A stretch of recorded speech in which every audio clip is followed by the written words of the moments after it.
एखाद्याकडून 500 रुपयांची नोट स्वीकारताना ती नीट तपासून घ्या, कारण तुमच्या खिशात बनावट नोटा सरकवणाऱ्या टोळीचा मालेगाव पोलिसांनी पर्दाफाश केलाय। बरं, हे प्रकरण फक्त मालेगाव पुरतं मर्यादित नाहीये।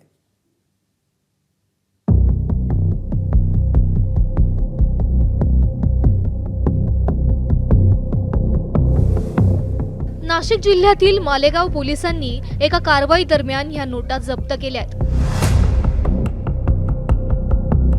मात्र या सगळ्या नोटांचं मूल्य रद्दी एवढंच आहे, कारण 500च्या या नोटा बनावट आहेत।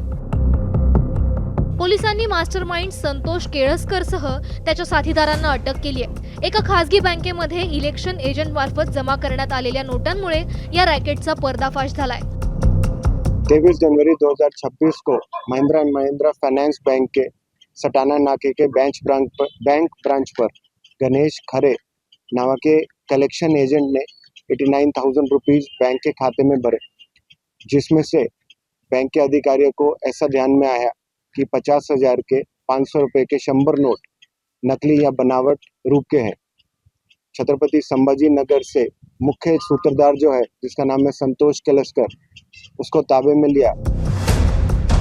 शरद केळसकर संभाजीनगर मध्ये या बनावट नोटा छापायचा। एबीपी माझाची टीम एपीआय कॉर्नर परिसरातल्या केळसकरच्या छापखान्यापर्यंत पोहोचली। मालेगाव पोलिसांनी केलेल्या कारवाईमध्ये छत्रपती संभाजीनगरच्या एपीआय कॉर्नर भागातील हे आपल्याला दुकान दिसतंय। येथे विनायक ग्राफिक्स नावाचं दुकान होतं आणि त्या ठिकाणी ह्या नोटा छापल्या जात होत्या। पोलिसांनी या सगळ्या प्रकरणाची चौकशी करत धागे दोरे जोडत यातील जो मुख्य आरोपी आहे संतोष केळसकर याला या ठिकाणी अटक केली आणि 200च्या आणि 500च्या अशा बनावट नोटा या ठिकाणी मिळून आलेल्या आहेत। 500च्या 200 बनावट नोटा आढळून आलेल्या आहेत।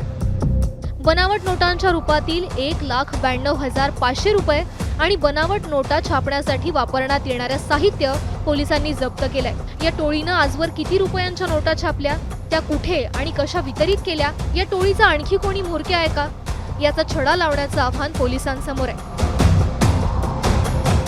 मालेगावहून संदीप जेजूरकर आणि संभाजीनगरहून कृष्णा केंडेसह ब्युरो रिपोर्ट, एबीपी माझा।